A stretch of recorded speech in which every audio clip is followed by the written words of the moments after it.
When severe weather looks likely, the Storm Prediction Center has the job of highlighting the areas most at risk of storms. For storm chasers, the higher the risk, the better. However, that's not always the case. On rare occasions, powerful storms can happen on even the lowest risk days, catching meteorologists and storm chasers off guard. This past fall, I chased 3 low-risk events that exceeded everyone's expectations as they dumped hail, powerful straight-line winds, incredible storm structure, and a swarm of surprise tornadoes.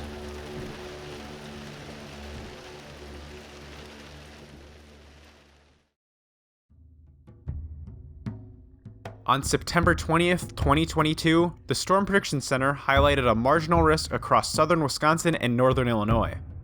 By late afternoon, multiple single-celled storms were starting to develop, prompting the Storm Prediction Center to issue a mesoscale discussion outlining the possibility of large hail. As storms continued to develop, more hail reports slowly started to trickle in. Approaching my first storm of the day, I could tell severe hail was rapidly approaching. Once again, like the last time I was chasing this type of storm, we're stuck in traffic. I think I might have just saw a hailstone. The road behind me. I hope not. Oh, here we go again. I can hear him. Oh yeah. Oh yeah. Hail. Going south. Same strategy as last year. This time we're going to get clobbered by it because we're not as far south as the last time, so we don't have that head start. Alright, we have the hail report in now. Let's get on this.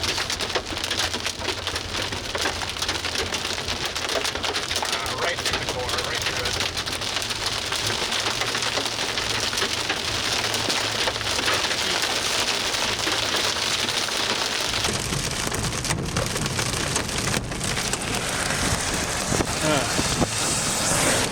Bouncing off the mirror.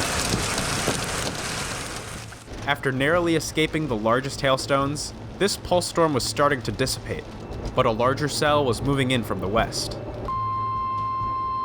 National Weather Service in Milwaukee-Sullivan has issued a severe thunderstorm warning for northwestern Walworth County in southeastern Wisconsin. Given this cell's history of inch-diameter hail, I opted to position myself just north of the heaviest precipitation to avoid turning my car into a golf ball. These 2 storms didn't produce much photogenic storm structure, but a few days later, a much more camera-friendly and powerful storm would move through. September 25th started out as another low-risk severe weather day, with the Storm Prediction Center issuing a marginal risk. Later in the afternoon, a line of seemingly unimpressive thunderstorms had developed in central Wisconsin. To most people, these would seem like your usual run-of-the-mill thunderstorms. But because the skies had been clear throughout most of the day, the atmosphere contained much more potential energy than expected. It wasn't long before the storms started to take advantage of the surplus of available energy in the atmosphere, and strong straight-line winds started to be reported. We have a line of thunderstorms just off to our north.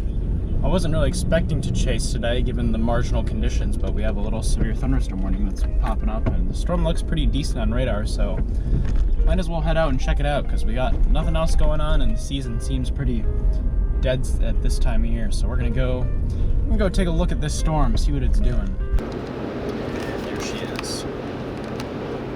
Right off over there. Kind of see it out that window.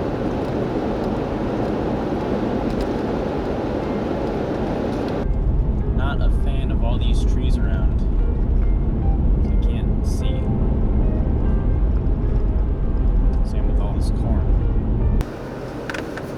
How's that? Here we go. That's a spot. How's that? Good storm. We're about to get some pretty good stills of this too. Look at that.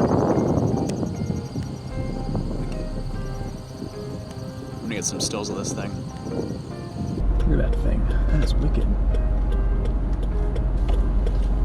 We're gonna have to move back south soon.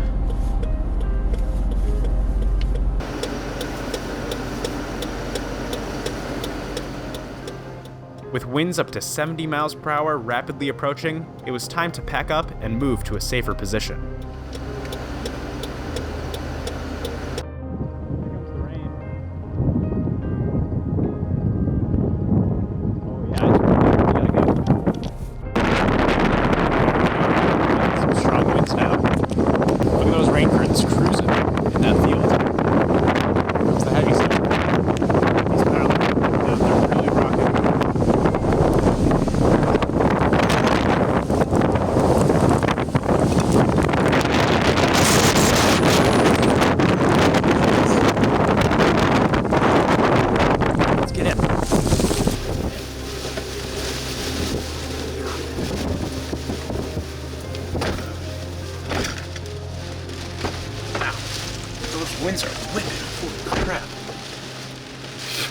Yeah, blasted out there.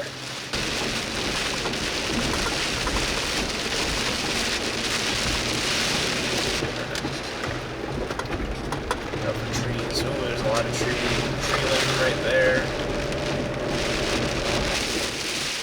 After a half hour of trying to push through the walls of wind, it was obvious that I wasn't going to be able to get back ahead of this storm. There's so many tree limbs now.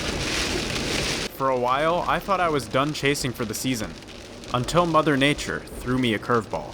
On October 12th, the Storm Prediction Center would issue a general thunderstorm risk as what seemed like a typical cold front was moving through.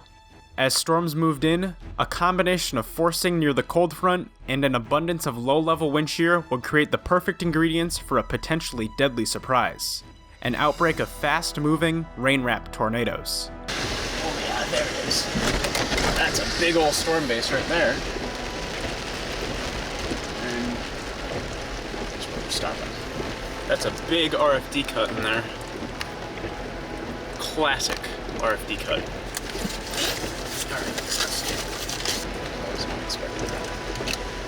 Let's see, is it gonna drop something?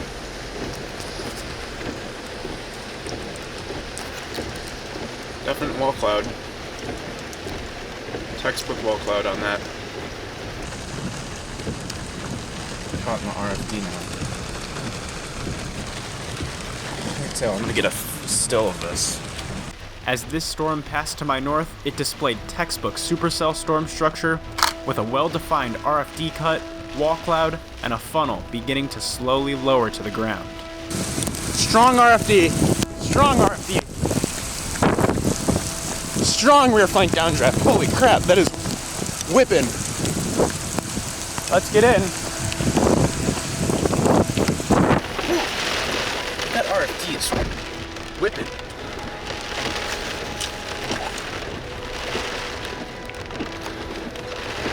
Alright, which way? Let's be cautious here.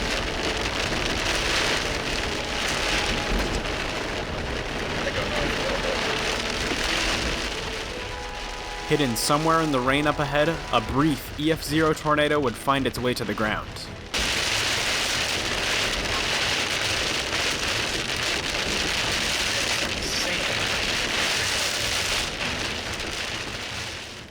The National Weather Service confirmed 7 tornadoes touched down during this outbreak. Fortunately, they were all EF0s. No injuries or fatalities were reported. These 3 chases definitely exceeded my expectations, and they were a great way to finish off the season. However, storm season still isn't completely over just yet, so hopefully I can get out and chase one more time before winter fully sets in.